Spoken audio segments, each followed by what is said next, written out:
Chapter 7. A Day with the Beavers. While the two boys were whispering behind, both the girls suddenly cried, "Oh!" and stopped. "The robin!" cried Lucy. "The robin! It's flown away!" And so it had, right out of sight. "And what are we to do now?" said Edmund, giving Peter a look which was as much to say, "What did I tell you?" "Shh! Look!" said Susan. "What?" said Peter. "There's something moving among the trees, over there, to the left." They all stared as hard as they could, and no one felt very comfortable. "There it goes again," said Susan presently. "I saw it that time too," said Peter. "It's still there. It's just gone behind the big tree." "What is it?" asked Lucy, trying very hard not to sound nervous. "Whatever it is," said Peter, "it's dodging us. It's something that doesn't want to be seen." "Let's go home," said Susan, and then, though nobody said it out loud, everyone suddenly realised the same fact that Edmund had whispered to Susan at the end of the last chapter. They were lost. "What's it like?" said Lucy.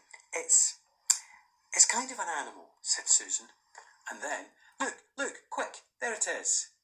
They all saw it this time. A whiskered, furry face which had looked out at them from behind a tree. But this time it didn't immediately draw back. Instead, the animal put its paw against its mouth, just as humans put their fingers on their lips when they are signalling to you to be quiet. Then it disappeared again.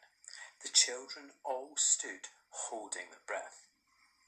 A moment later, the stranger came out from behind the tree, glanced all around as if it were afraid someone was watching, and said, "Hush!" made a sign for them to join it in the thicker part of the woods where it was standing, and then once more disappeared. "I know what it is," said Peter. "It's a beaver. I saw the tail." "It wants us to go with it," said Susan. "And it's warning us not to make a noise." "I know," said Peter. "The question is, are we to go to it or not? What do you think, Lou?" "I think it's a nice beaver," said Lucy. "Yes, but how do we know?" said Edmund. "Shan't we have to risk it?" said Susan. "I mean, it's no good just standing here, and I feel I want some dinner." At that moment, the beaver popped again its head out from behind the tree and beckoned earnestly to them. "Come on," said Peter. "Let's give it a try. All keep close together. We ought to be a match for one beaver if it turns out to be an enemy." So the children all got close together and walked up to the tree and in behind it. And there, sure enough, they found the beaver. But it still drew back, saying to them in a hoarse, throaty whisper, "Farther in. Come farther in. Right in here. We're not safe out in the open."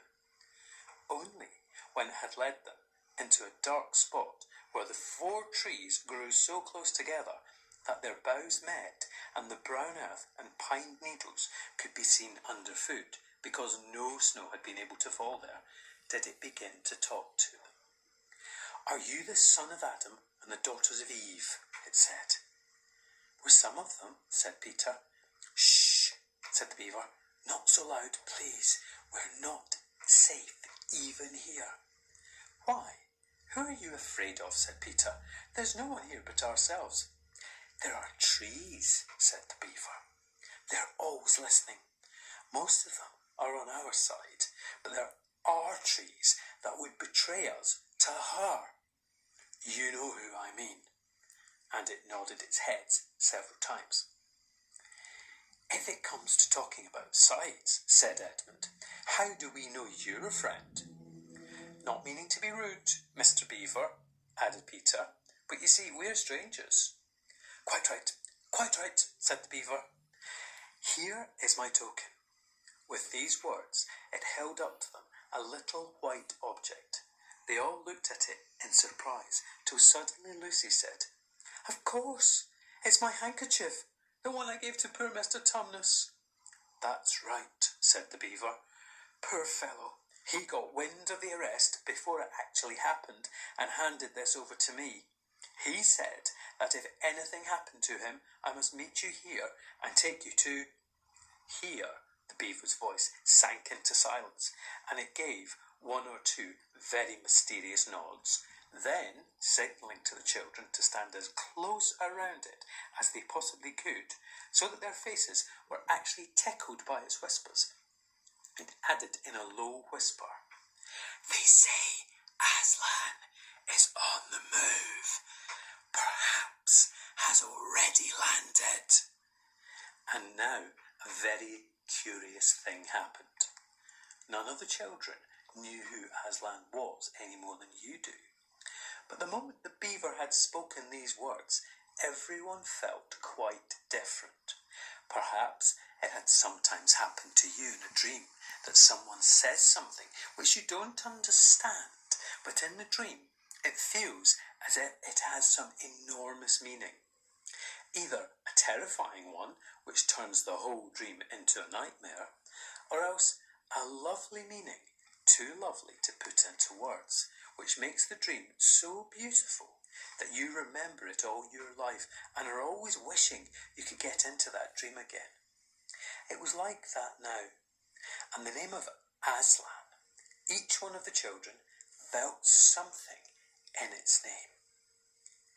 Edmund felt a sensation of mysterious horror. Peter felt suddenly brave and adventurous. Susan felt as if some delicious smell or some delightful strain of music had just floated by her. And Lucy got the feeling you have when you wake up in the morning and realise that it's the beginning of the holidays or the beginning of summer. "And what about Mr Tumnus?" said Lucy. "Where is he?" "Shh," said the beaver. "Not here. I must bring you where we can have a real talk, and also dinner."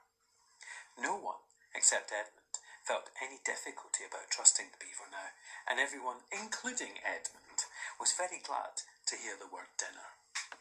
They therefore all hurried along behind their new friend, who led them at a surprisingly quick pace, and always in the thickest parts of the forest, for over an hour.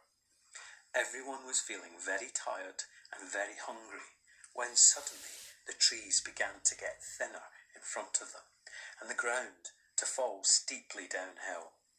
A minute later, they came out under the open sky. The sun was still shining, and found themselves looking on a fine sight.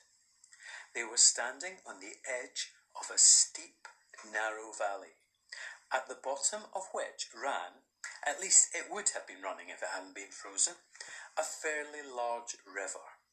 Just below them, a dam had been built across this river, and when they saw it, everyone suddenly remembered that, of course, beavers are always making dams, and felt quite sure that Mr Beaver had made this one. They also noticed that he now had the sort of modest expression on his face that the sort of people have when they are visiting a garden they've made or reading a story they've written. So it was only common politeness when Susan said, "Oh, what a lovely dam," and Mr Beaver didn't say, "Hush," this time, but merely a trifle, and it isn't finished yet. Above the dam there was what ought to have been a deep pool, but was now, of course, a level floor of dark green ice. And below the dam, much lower down, was more ice. But instead of being smooth, this was all frozen into foamy and wavy shapes in which the water had been rushing along at the very moment when the frost came, and where the water had been trickling over and spurting through the dam, there was now a glittering wall of icicles, as if the side of the dam had been covered all over with flowers and wreaths and festoons of the purest sugar. And out in the middle, and partly on top of the dam, was a funny little house, shaped rather like an enormous beehive, and from a hole in the roof, smoke was going up, so that when you saw it, especially if you were hungry, you at once thought of cooking and became hungrier than you were before. That was what the others chiefly noticed, but Edmund noted something else. A little lower down the river there was another small river which came down another small valley to join it.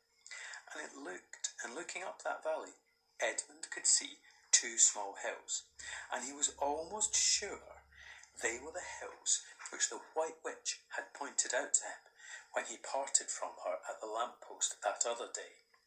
And then between them, he thought, must be her palace, only a mile off or less. And he thought about Turkish delight and about being the king. And I wonder how Peter will like that, he asked himself, and horrible ideas came into his head. Here we are, said Mr. Beaver, and it looks as if Mrs. Beaver is expecting us. I'll lead the way, but be careful and don't slip. The top of the dam was wide enough to walk on, though, but not for humans. At a very nice pace to walk because it was covered with ice, and though the frozen pool was level with it on one side, there was a nasty drop to the lower side of the river. Along this route, Mr. Beaver led them in single file right out to the middle, where they could look a long way up the river and a long way down it. When they had reached the middle, they were at the door of the house. Here we are, Mrs. Beaver, said Mr. Beaver. I found them. Here are the sons and daughters of Adam and Eve. And they all went in. The first thing Lucy noticed when she went in was a kind of burring sound, and the first thing she saw was a kind-looking old she-beaver sitting in the corner with a thread in her mouth, working busily at her sewing machine. And it was from it that the sound came. She stopped her work and got up as soon as the children came in. "So you've come at last," she said, holding out both her wrinkled old paws. "At last! To think that I should ever live to see this day. The potatoes are boiling and the kettle's singing, and I dare say, Mr. Beaver, you'll get us some fish." "That I will," said Mr. Beaver, and he went out of the house. Peter went with him, and across the ice to the deep pool, to where he had a little hole in the ice, which he kept open every day with his hatchet. They took a pail with them. Mr. Beaver sat down quietly at the edge of the hole. He didn't seem to mind being so chilly. He looked hard into it, then suddenly shot in his paw, and before he could say Jack Robinson, he had whisked out a beautiful trout.